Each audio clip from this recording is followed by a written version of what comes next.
My name is Ian Marcuse, and I'm a cob builder by hobby, I guess you could say. And the other part of my life, I'm a student. I'm studying urban planning. Well, I guess, I used to be an environmental activist. Well, I still am, I guess. But I was very involved in forest activism, in protecting the temperate rainforests. And I was doing a lot of organizing, a lot of blockade organizing, a lot of civil disobedience organizing, educational, fundraising, the works. And that got to be a burnout. In many ways, we were constantly reacting to the forest industry, and we were angry, and we were really, wanting to see the forest corporations just leave, and that was a tough battle. And I think after 4 or 5 years of that, I got really tired. Anyhow, I took a year off of activism and went down to California to visit some friends, and they were building straw bale and cob structure. I'd never heard of cob before. So I was really amazed. It was great. I was like, wow, this is really cool. And they told me to go up to Cobb Cottage Company to visit Yanto's buildings, and we went up. And I was immediately taken, I think, primarily by the artistic elements to cob building. And I thought they were really beautiful.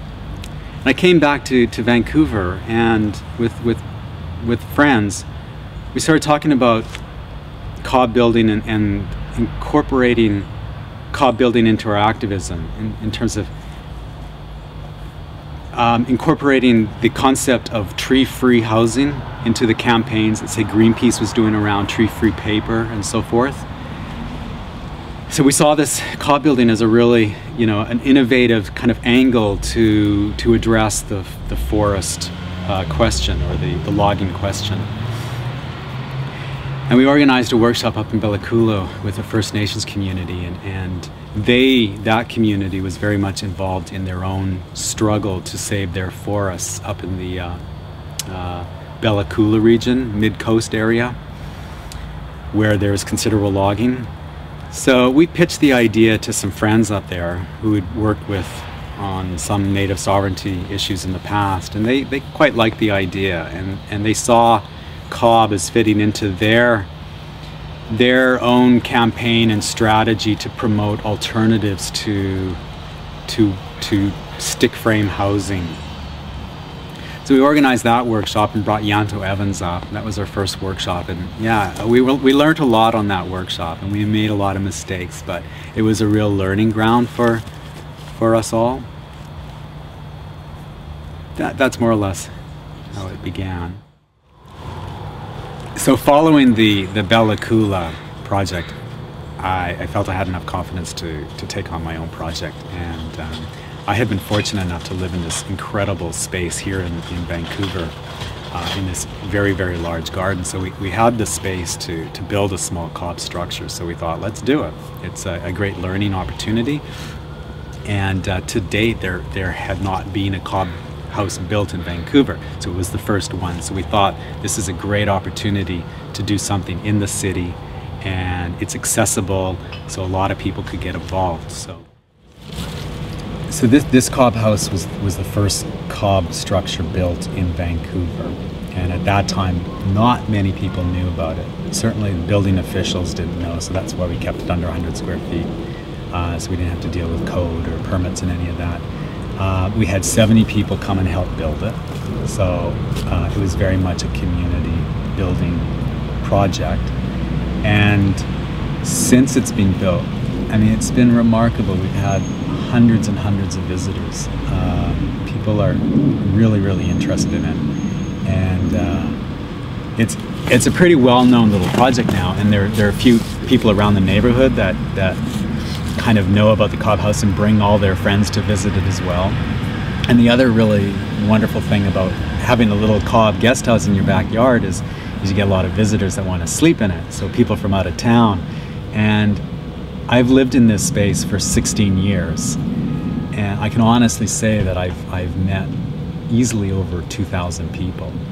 And many of those people are people who I've met that have come to either stay overnight in the Cobb House or have come to visit the Cobb House because they're interested.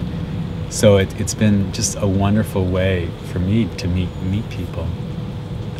So it's, yeah, I mean, people love it. People just love it. I mean, people fall in love with it, and of course everybody asks you, can you build me one? And so, yeah, it's pretty cool.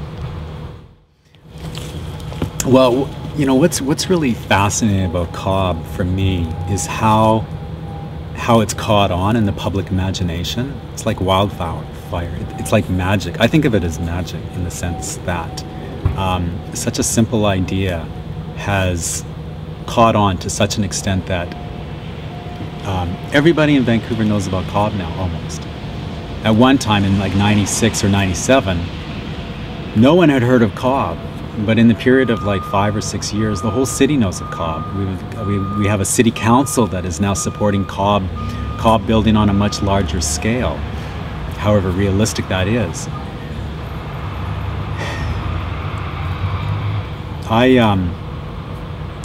After this project, I put together a proposal, worked with the community garden group, and we put a proposal together to build a small gathering place in one of the local community gardens. And at that time, the park superintendent turned the project down. They had not heard of Cobb and justifiably had concerns and really were unfamiliar with it.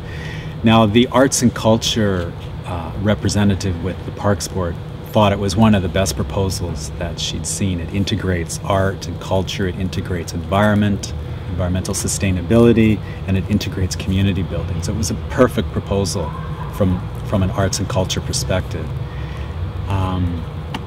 A year later, there was the opportunity to build a popcorn stand in Stanley Park, and Cobb was considered because it met this criteria. So yeah, the Parks Board approached me to build that building, and of course I jumped on the opportunity. I mean, Stanley Park is the premier park in North America. It's one of the most beautiful parks in the world, and thousands of visitors go to Stanley Park yearly. So it would be an amazing opportunity to showcase Cobb building. It was very exciting.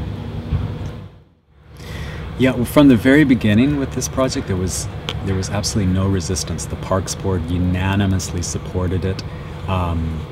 The hierarchy, the bureaucracy was fully behind it. I was amazed. I mean, I had no opposition. No one saying, no, you can't do that.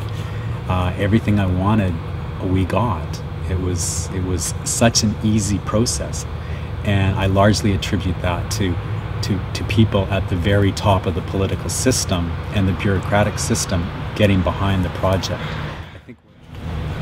So to have the Cobb structure built in one of the busiest parks in North America will allow it to be seen by thousands and thousands of people. So it's really going to, I think, give Cobb a lot of exposure. A lot of people internationally are going to see it. I think from this, having the city get behind it and support it to the degree that they have legitimizes Cobb in a way that we haven't seen before at that level. So the project was highly successful. We did engineering tests. We had engineers working with us, and they're all very confident with Cobb. They're very happy with how it performs seismically, and structurally it's a solid little building. I think it's clear once you look at it that it's a good building. It's performing well, and the city is very open now to talking about other projects. So